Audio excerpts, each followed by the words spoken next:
In this video, we're going to take a look at Eli Whitney and the cotton gin. Before we take a look at Eli Whitney's invention, which was the cotton gin, we need to take a look back at Eli Whitney and his life and his background and where he came from. So, Eli Whitney, and this is Eli Whitney right here. There's a picture of him. He was born in New England. So he was from the north, which means that he didn't really grow up around farming and plantations the way somebody would if they grew up in the south. Now, he was a very smart guy. He went to college. One of the best colleges in America at that time and still today is Yale, which is where he went to college. But when he was growing up, he was an inventor and an entrepreneur. There's a very cool story about him in the Revolutionary War where he created nails in his father's workshop and he would sell them. And so he was an inventor from a very early age, and he was also an entrepreneur. So he invented things and he made money on things at a very early age, which sort of inspired, I guess, what may have come later, which would be his most famous invention, which is the cotton gin. So after he graduates from college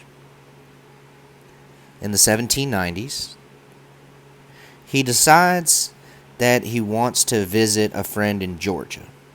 Now, Georgia's in the south. At this time, it's about as far south as you can go before you hit Florida. It's the deep south. And he saw the cotton industry there. He saw cotton being grown on these plantations, but he noticed that it was very unprofitable, which means that they weren't making a lot of money off of the cotton. And the reason was because it took too long to process the cotton. So you could go out and you could pick 50 pounds of cotton.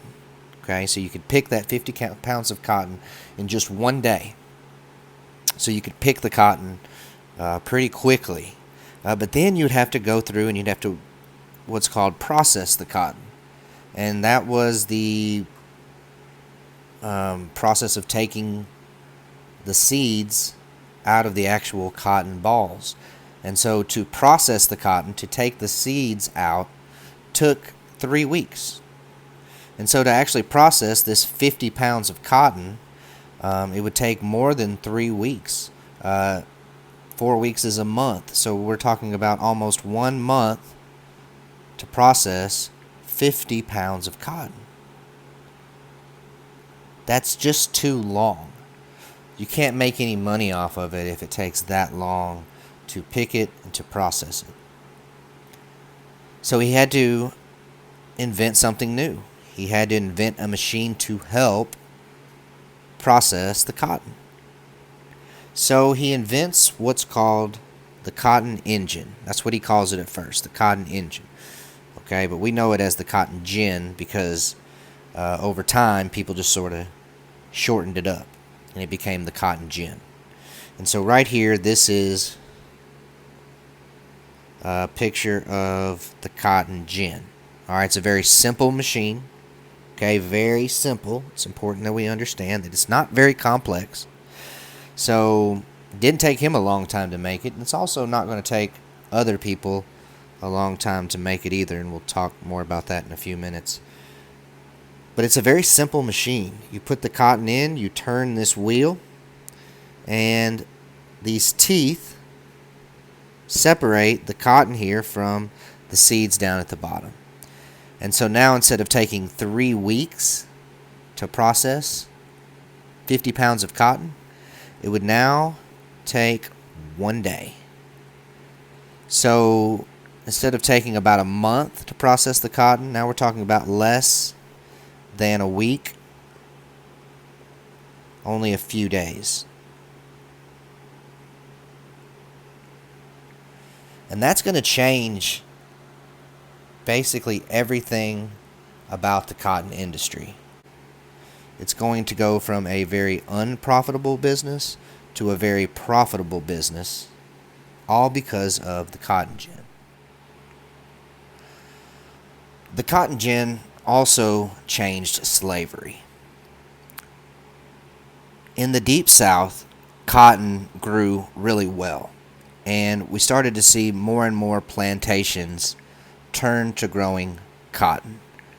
And we know this because if we look at the numbers of cotton production in the United States in the early 1800s, we see that the U.S. was producing about 100 million tons of cotton, which is a lot. That's a very big number. But when we get to the 1860s, the U.S. is producing almost 2 billion tons of cotton. And so we start to see this major rise in cotton being grown all through the South. And that is actually going to make slavery more popular. The cotton gin itself actually made slavery more popular because it made cotton more profitable. So we can see that when we look at the price of slaves. In the early 1800s, slaves were being sold in the United States for about $300 a piece. Take a look at that number versus 1860 when they're selling for $6,000 a piece. Now, part of this is because cotton becomes more popular due to the cotton gin, and slaves become more valuable because you can make more money from slavery on cotton plantations. But it also is because in the early 1800s, the slave trade was abolished in the United States. So in around 1806, 1807, the United States passes laws where you can no longer import slaves from Africa. So slavery is still legal, which means that the slaves that are already in America become more valuable. So the cotton gin is invented in the 1790s. 1793, 1794, Eli Whitney creates the cotton gin when he's visiting some friends here in Georgia in the Deep South. And it becomes more and more popular. Cotton becomes the number one way to make money in the Deep South. And when we're talking about the Deep South, we're talking about South Carolina, Georgia, Alabama, which becomes a state in 1817, and then Mississippi, which becomes a state in 1819. And as these states in the Deep South develop, cotton becomes king. Cotton becomes the number one way to make money in the Deep South, and people are making so much money off of it, there's not really an incentive to grow anything else or to try any other businesses because people are becoming very rich. Now, plantation owners growing cotton become very rich, but one guy that doesn't become very rich because of the cotton gin is Eli Whitney. Now you would think, because he invents this very important invention which changes the way that the Deep South makes its money, you would think that he would become filthy rich off of his invention. But that's not exactly the case. So he applies for a patent for his invention in 1793, and I think he's given the patent in 1794. Now, a patent means that the government has recognized that you have created a particular invention, in this case the cotton gin, and no one else can make that machine other than you, because you have the rights to make that machine because you invented it and you applied for your patent, and the United States government gave you your patent. Most of the time, when someone got a patent for a machine, they would instantly start creating those machines and selling those machines, but that's not exactly what Eli Whitney did. So Eli Whitney never made any money from the cotton gin because instead of selling it, he charged farmers to process their cotton. So instead of selling them an actual machine, he only made a few of those machines, and he went around to farmers and he offered to process their cotton for a percentage of their cotton, which farmers didn't think this was a very good idea.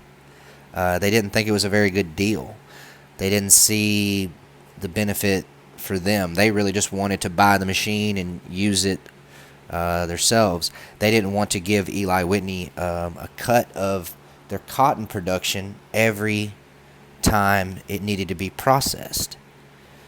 And so while this seemed like a very good business plan to Eli Whitney, it was not a very good idea because his cotton gin was very simple, as we talked about earlier.